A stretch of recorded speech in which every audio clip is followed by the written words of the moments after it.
I'm the last Airbender. If I die, my culture dies with me. The movie, Avatar Aang the Last Airbender, is not simply about recovering a staff or defeating Taga. It is a deeply personal story about grief, guilt, and forgiveness. Throughout the movie, Aang is driven by a burden he has carried since the end of the 100-Year War, the belief that he failed his people. By disappearing for 100 years, he believes he allowed the air nomads to be wiped out, making him both the last airbender and the sole keeper of a culture that should never have disappeared. His search for Avatar Sonam's staff begins as an attempt to restore the air nomads physically. But over the course of the movie, he realizes that their true legacy was never dependent on numbers. We see Aang finally forgive himself, accept that the air nomads cannot be brought back, and embrace his true responsibility, not recreating the past, but ensuring its values live on through future generations. Aang! Where are you? Jutsu, I'm here! It's time to let go. You have to forgive yourself. I have to forgive myself too. Your people, your home, we are always with you. 13 years after Fire Lord Ozai's defeat, the world is rebuilding. Yet Aang remains emotionally trapped by his past. While Republic City stands as proof of the peace he helped create, the air nomads remain absent. The streets are filled with people from all nations except for one. Although his friends have found new purposes in life, Aang continues to measure his own success by what he lost, rather than what he saved. Deep down, he believes that had he not fled the Southern Air Temple before the arrival of Sozin's comet, he might have died alongside his people, or perhaps even saved them. Whether or not that belief is rational, it shapes every decision he makes throughout the story. You said our people were wiped out, yet you survived. How? So I ran away. If I'd just been there. When Aang learns about the existence of Sonam's staff, Aang immediately sees it as the answer to his greatest regret. Learning that the staff once granted airbending to Taga gives him hope that it could restore the air nomads in a literal sense. For the first time since the war ended, Aang believes he has an opportunity to undo history. His desire to find the staff is not motivated by ambition or power, but by grief. He longs to erase the consequences of the mistake he has blamed himself for since awakening from the iceberg. Taga serves as both Aang's friend and his mirror. Like Aang, Taga is consumed by the loss of the air nomads and refuses to accept that their civilization is gone. However, while Aang seeks restoration through hope, Taga seeks it through control. Having been granted airbending by Sonam's staff centuries earlier, Taga dreams of creating an entire nation of airbenders, even if doing so requires forcing the world into war again. The staff is no weapon.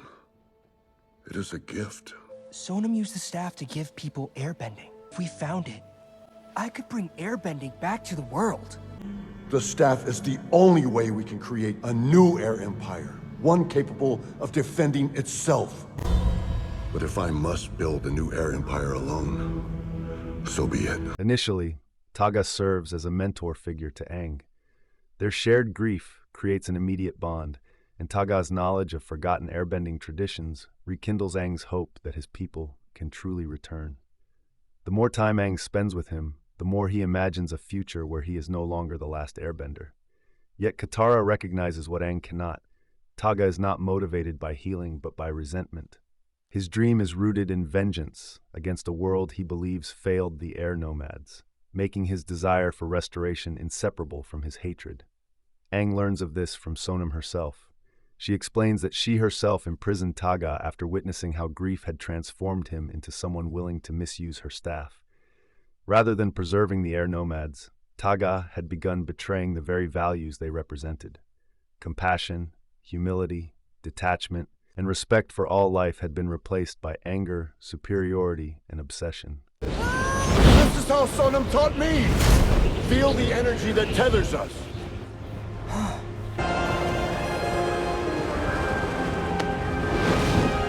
But what kind of airbender are you?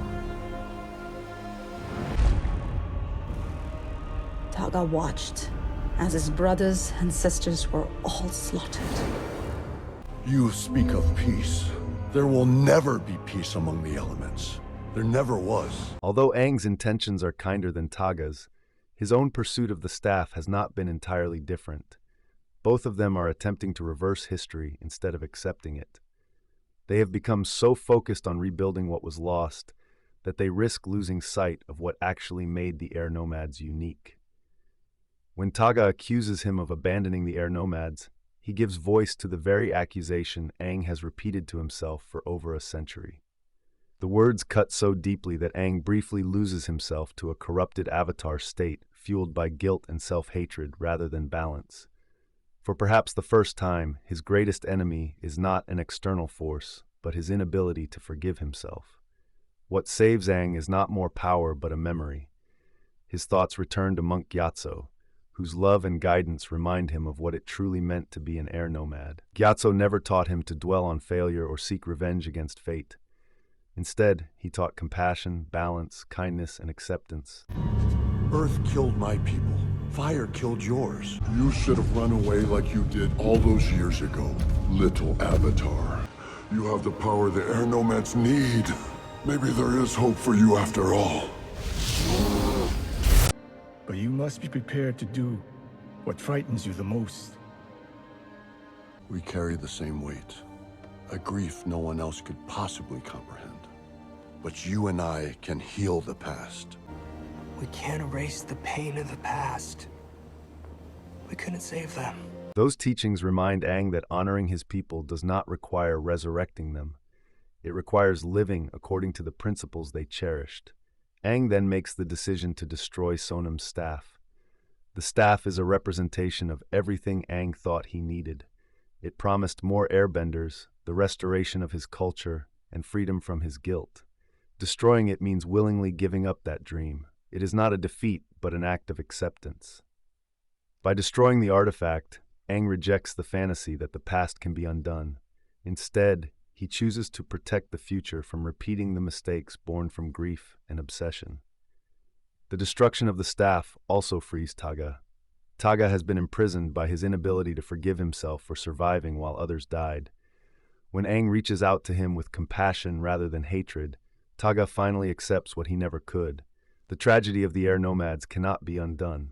Only by forgiving himself can he find peace.